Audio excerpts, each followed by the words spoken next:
Ito na yung dahon, yung binili kong dahon na frozen. Ang daming sira. Ewan ko kung ilan lang yung magagamit ko dito.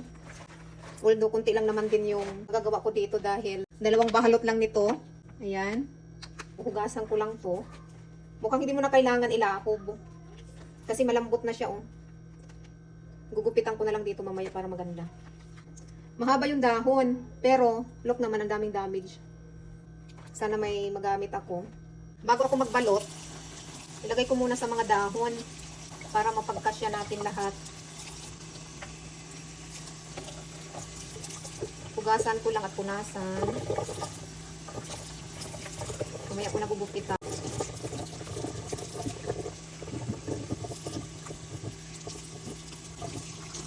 Cool. Na yung ginupitan ko.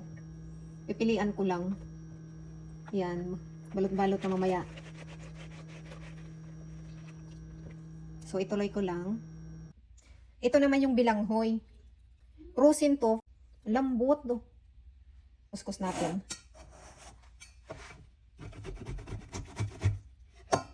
Ayun, matubig. Parang mahirap siya kuskuson kasi ang lambot.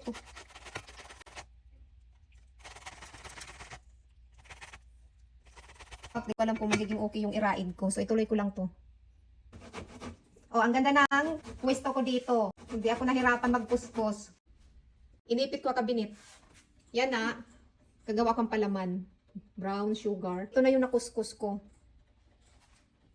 Ito naman din yung dahon. Pupunasan ko na lang ito mamaya.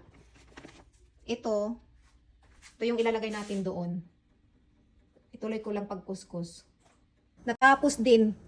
Nanakit yung braso ko dito. So, kanina, hindi ko alam kung anong gagawin ko kasi sobrang lambot to. Pilihan ko na lang kasi may mga nahalo dito na mga buo-buo. Yung apat, marami na din. Kapalang ko na lang pagbalot mamaya kasi baka magkulang ako ng dahon. Ito naman, tinutunaw ko lang. In-adjust ko yung apoy, sobrang lakas kanina.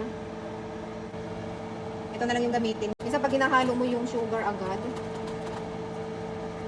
nagkakaroon siya ng buo-buo.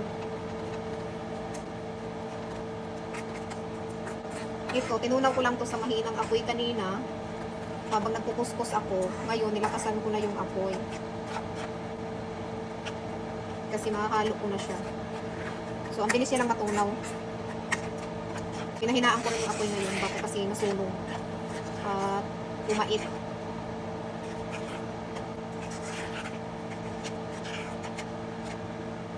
Ayan, nagtunaw na yung sugar.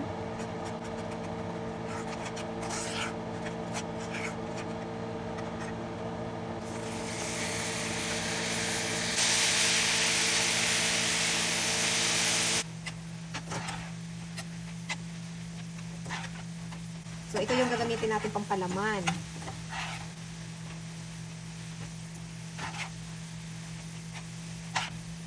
Halo-halo lang natin. Nung mabata pa kami, ito yung ginagawa nila nanay noon. Iraid.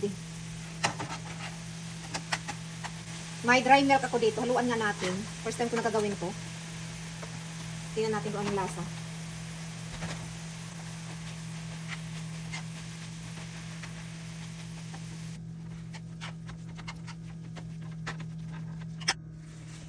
Magpunas ako ng dahon.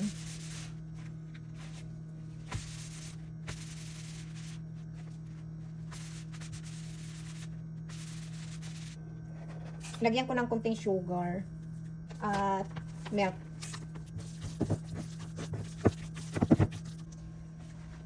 Ngayon, magbabalot na ako pero iba-ibang size to ngayon. So, may mataba to, may mahaba. Pag ganito, siguro hanggang dito yung gagawin ko. Tapos yung iba naman, maliliit lang, oh. Magbalot muna ako.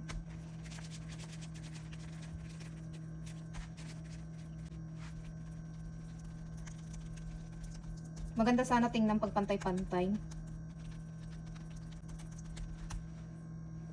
Yan, pinapalapad ko lang para malagyan ng maayos.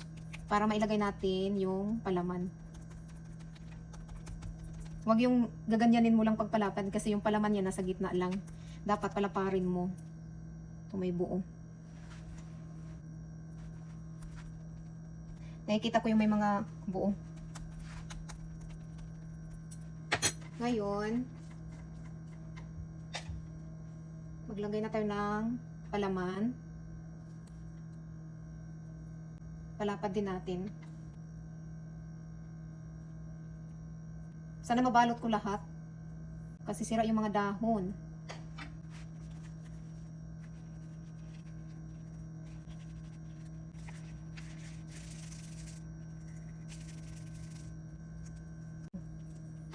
So, ito yung gagawin ko.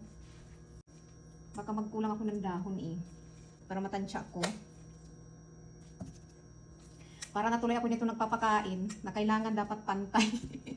So, yung mas mahaba, ito. Dadagdagan ko. Sumakit yung likod ko, ito lang yung binalot ko. Kanina, namumroblema ako kasi baka hindi magkasya yung dahon.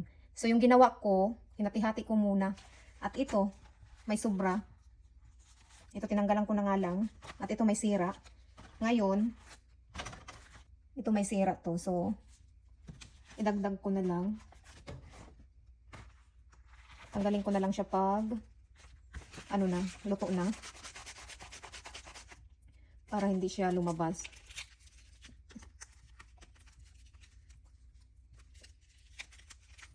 So, hindi ko na ayusin. Basta maibalot ko na lang siya. Ito may crack din to. Dito na lang din. Sira talaga. Yan. Ipatong ko lang din.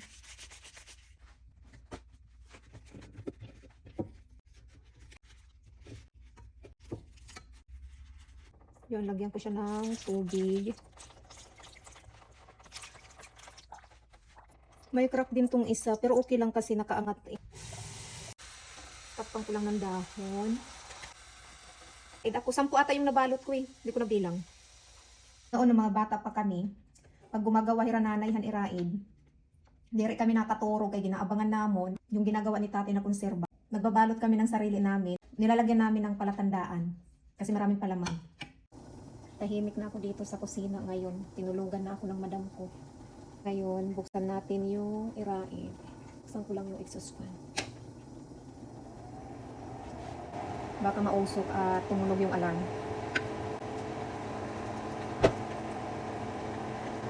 Ay! Init ng singaw. So, marami pang tubig. Hindi ko na ito tatanggalin. So, pag maluto, hahayaan ko lang yan para bukas. Ready for kape. Good morning. Kagabi, mga alas 12 na to naluto. Nakuhaan ko na ng isa. Ito yung iraid. Masarap sa kape. Ito na yung nakuha ko kanina. Sarap. Nahalin na yung iraid ko. Umakyat yung kaibigan ko dito, kumuha ng 4.